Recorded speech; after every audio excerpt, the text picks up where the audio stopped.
Continuar con la clase, observando específicamente lo que está relacionado con los costos y las formas de uso de la energía actualmente acá en Honduras, para lo cual les pediré que observemos el siguiente video.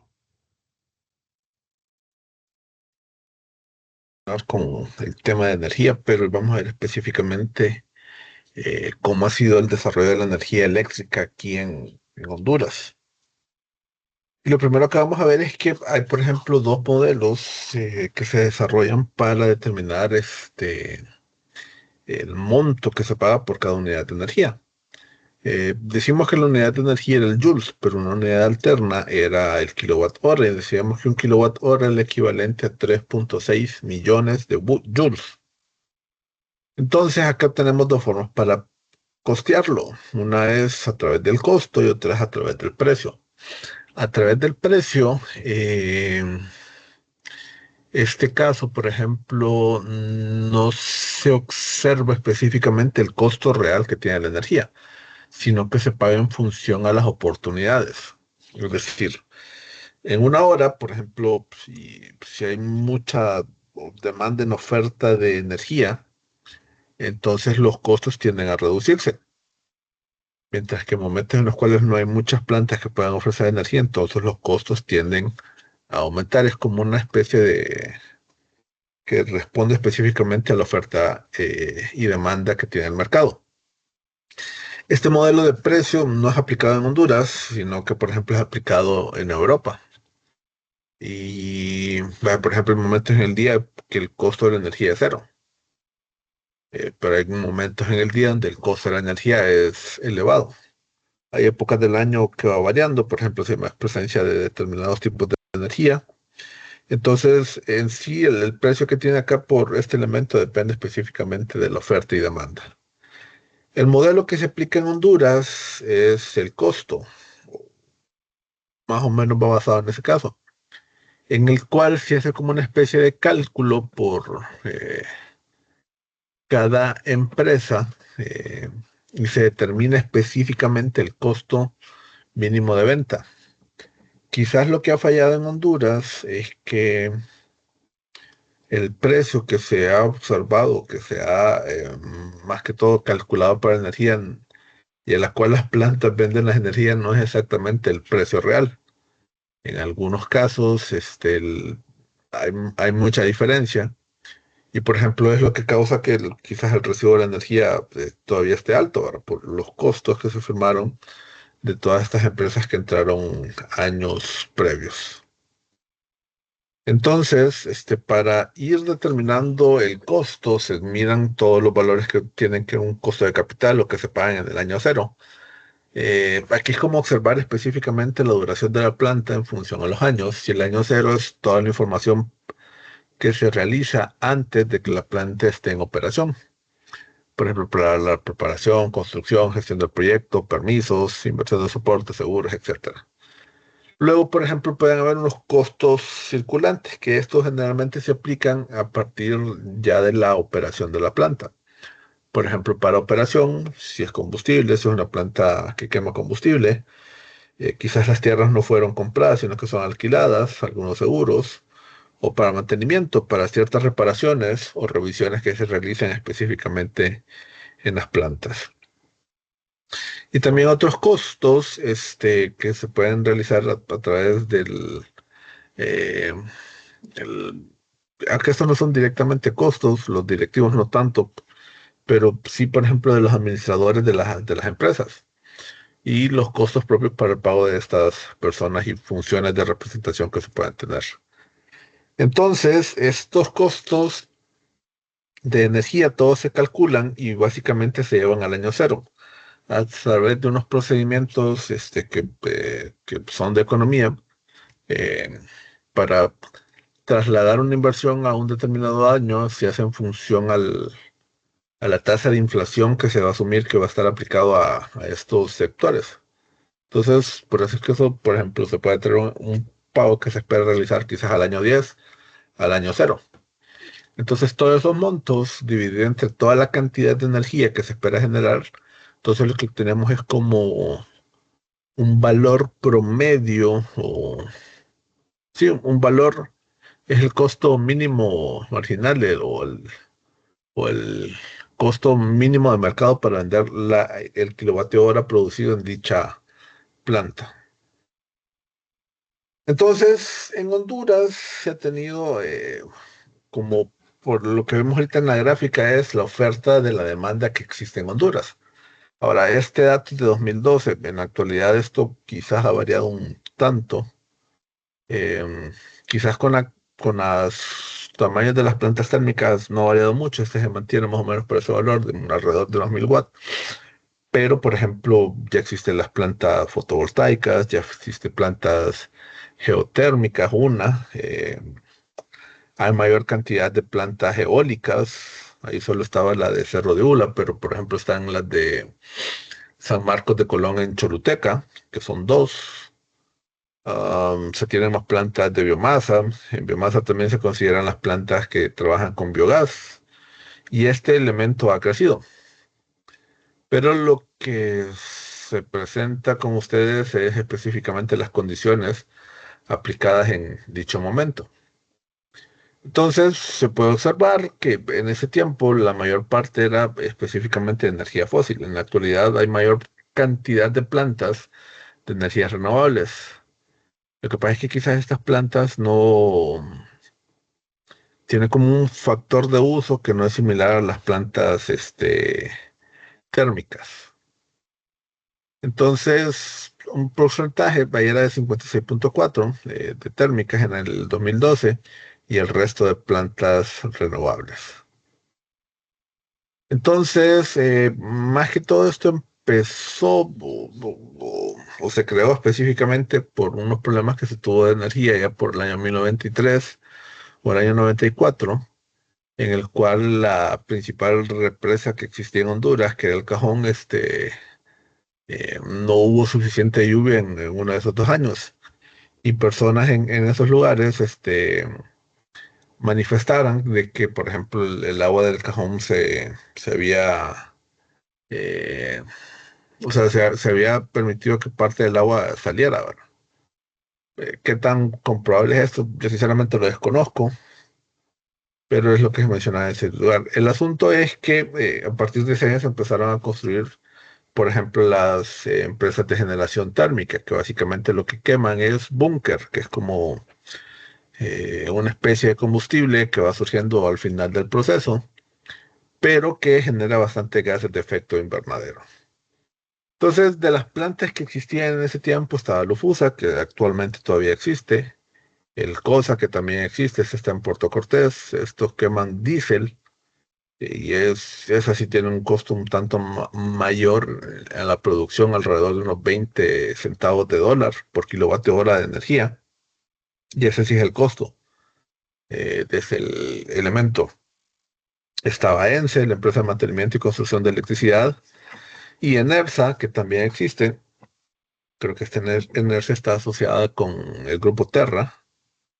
Y esto es una central que existía, que esta está ubicada ahí por donde antes, donde en la actualidad es el Banco Central, que en la actualidad esta sí ya no existe. Creo que estas plantas se trasladaron allá por La Ceiba. Entonces, existían estas plantas con esta capacidad de generación. Sí aclarar o decir de que Lufus en la actualidad, eh, creo que fueron 3 plantas las que todavía existen.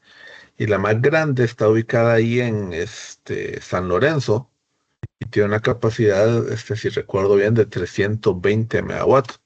Pero lo que se reportaba en ese tiempo era específicamente este valor. ENERSA de 281 megawatts, EMSE de 62,5 y la que hemos mencionado, Nacional de Ingenieros, que básicamente una capacidad de generación de 20 megawatts.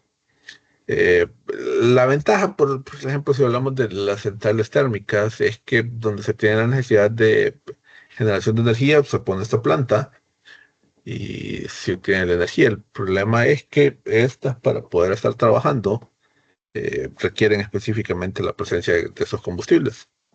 Entonces, no en todos los lugares están disponibles y eso puede generar un problema. Creo que con el gobierno anterior, se instalaron varias de estas centrales en zonas algo remotas y quizás ahí habría que ver específicamente los factores de uso de combustible en cada uno de estos lugares.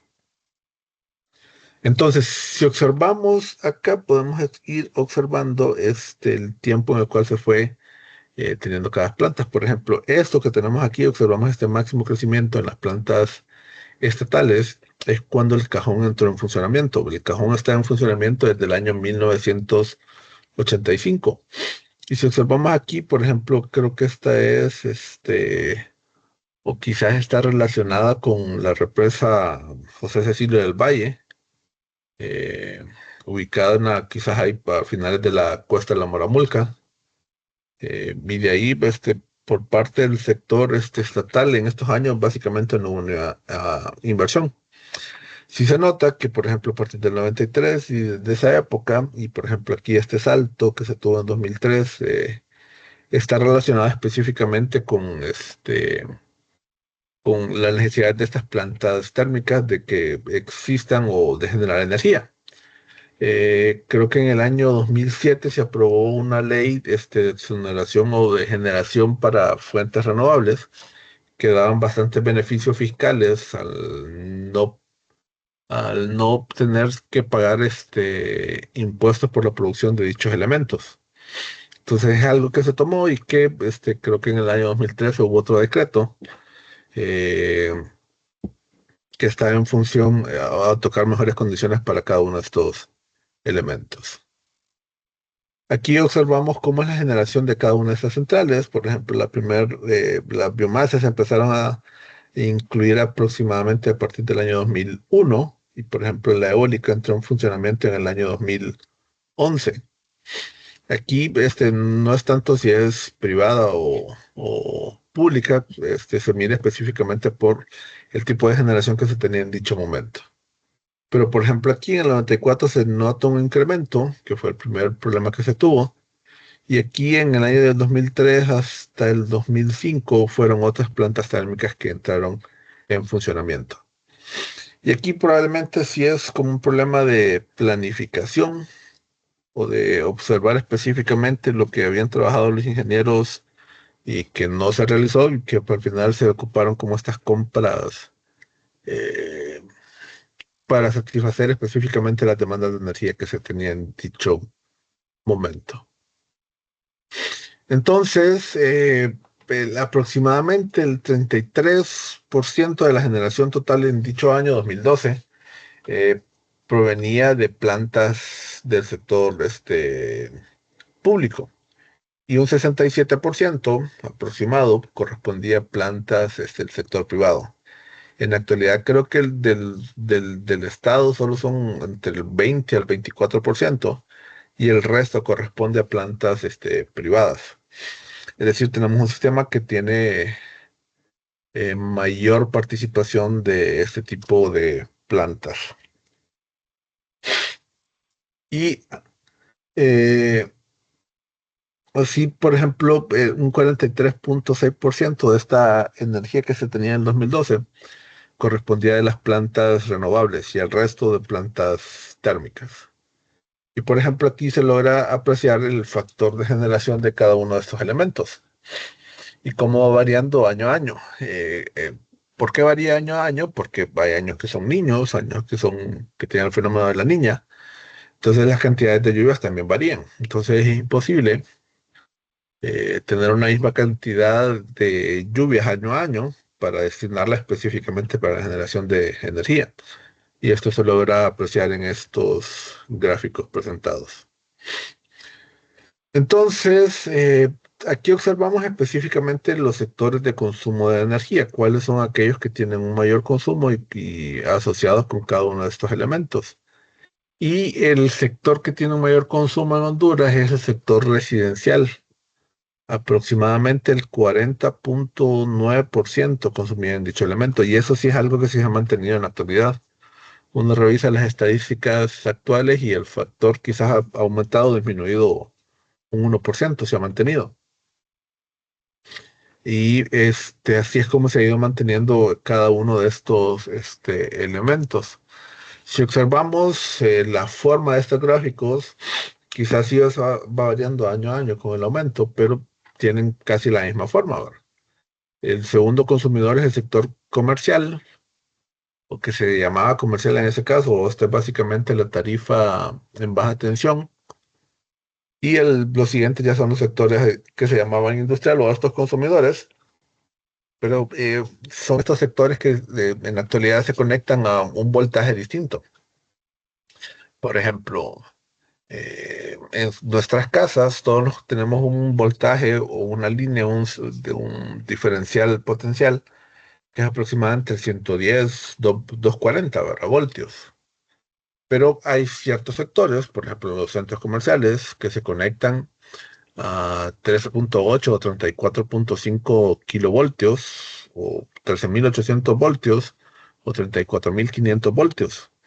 Entonces, cuando las empresas hacen o realizan eso, se les da un costo inferior. Pero ¿por qué es esta diferencia? Es específicamente porque las empresas tienen que pagar sus propios transformadores para tener el servicio de energía. Entonces, a través de esto es que se puede realizar dicha beneficio. Entonces, para ellos es un tanto beneficioso porque, por ejemplo, lo que pagamos todas las personas que estamos en el sector residencial asociados con o que tenemos conexión con la ENE es aproximadamente 6 lempiras por kilovatio hora producido o consumido. Y en estos sectores se puede llegar a pagar hasta 4 lempiras aproximado, ¿verdad? Entonces, y si es un alto consumo, entonces es lógico que es beneficioso tener específicamente estos factores.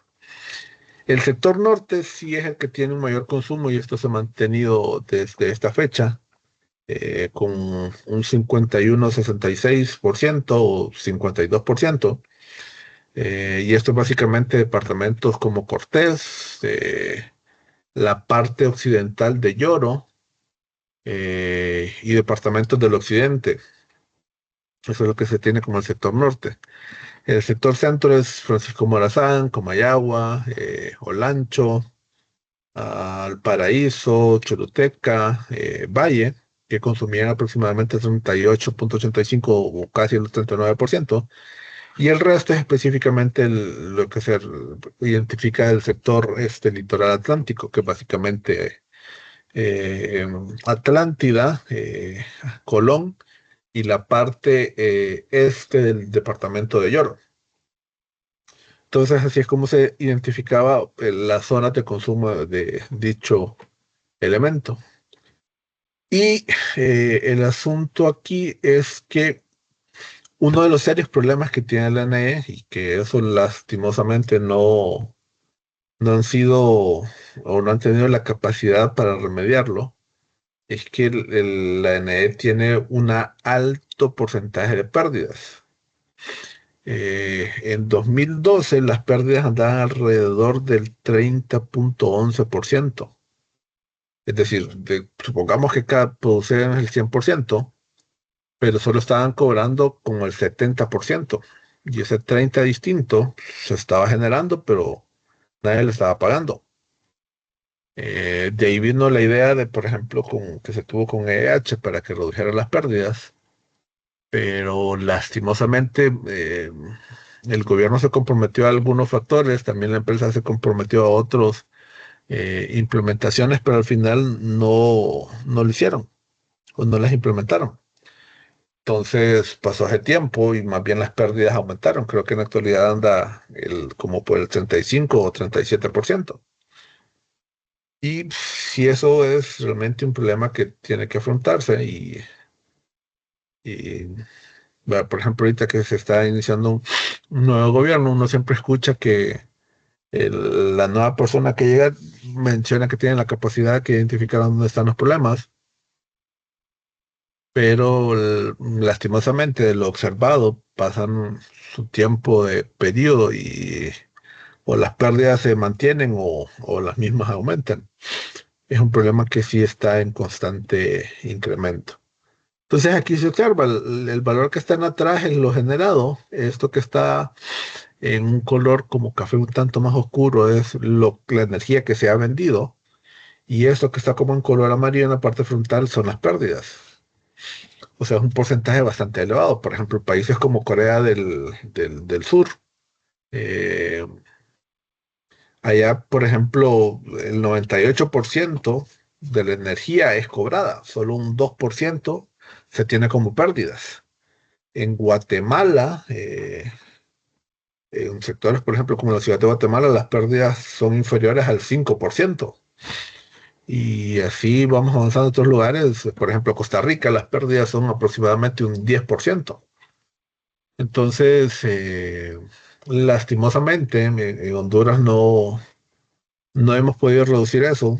Hay muchos lugares donde se roba la energía y, y quizás, no sé si alguno de ustedes está dentro de este grupo que roba energía o conocen a alguien que roba energía, pero lo que solemos hacer, todas las personas, todos los usuarios, es que no comentamos, sino que más bien nos llamamos al silencio para encubrir este elemento. Siempre hablando de energía, ahora hablemos de hidrocarburos. Aquí tenemos, por ejemplo, los elementos de consumo que tiene específicamente de estos elementos. Por ejemplo, la importación de gasolina regular o super, o como se le llama, o de 91 octanos, y 95 octanos, como se tiene en la actualidad. Y estos eran los, barriles, creo que se tenían de consumo para dicho periodo. En 2009 fue el año, creo que hubo un golpe, y si observamos aquí hay una reducción, ¿verdad? Si observamos con 2008, lo que consumió ese año es un tanto menor, pero a partir de este nuevamente fue incrementando dicho elemento. Y aquí de resaltar que las estadísticas para el 2012 no están completas, sino que eh, se observa específicamente ese valor. Y acá lo que se tiene como dificultad o problema con los combustibles es que su precio no se mantiene fijo, ¿verdad? En ese tiempo sí habían serias o cambios bastante pronunciados de este elemento. Por ejemplo, aquí esa gráfica nos representa los costos que tuvieron en ese último año, alrededor del 3 de marzo de 2013 al 3 de marzo del 2014. Y, por ejemplo, aquí se puede observar en el último mes que se acuerdan valores y quizás la diferencia anda un tanto superior. Comparado con esos precios de ese tiempo, sí mencionar que los precios actualmente son inferiores. Creo que anda como por $60 el, el barril, creo que es, de crudo. Pero aquí hay que tener muy en claro que este precio tal cual no es el que nos importa, nos define específicamente el valor, sino que ya el crudo procesado, que es decir, nadie le echa petróleo crudo a su vehículo o al medio de transporte público, eso es lo que utiliza, sino que ya es elementos procesados. Y eso sí, varía en función de cada uno de estos elementos. Y lo que observamos acá específicamente son la factura, cuánto cuesta específicamente dicho valor. Y observemos que estos montos si van en incremento. Estos, por ejemplo, creo que son eh, dólares.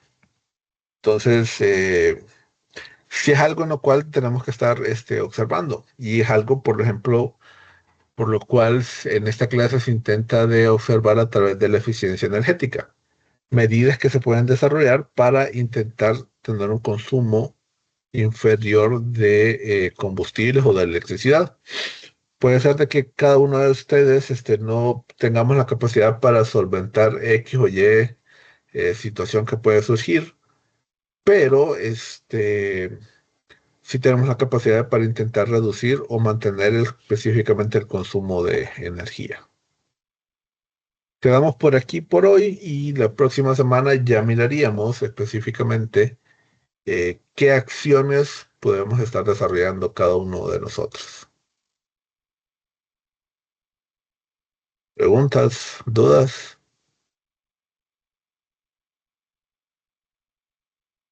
No sé si tienen alguna duda o consulta hasta acá. Por el momento no hay nadie por acá, por aquí hay consultas. Recuerden que las actividades están abiertas en el campus para que ustedes las puedan resolver. En caso que lleguen a tener algún problema o inconveniente, comuníquenmelo a mí para observar qué es lo que se puede hacer. Y solo decirles que el siguiente domingo es la fecha para el segundo examen parcial. Creo que en el campus ustedes pueden observar ya el segundo examen y que está disponible para el domingo 15, creo que es. Y el próximo sábado nos volvemos a ver y vamos a tener específicamente la presentación del último tema. Ya es, por ejemplo, lo que se puede hacer para intentar reducir el consumo de energía en cada uno de estos elementos. Así que terminamos por hoy por acá. Y solo desearles que tengan un buen fin de semana cada uno de ustedes. Saludos.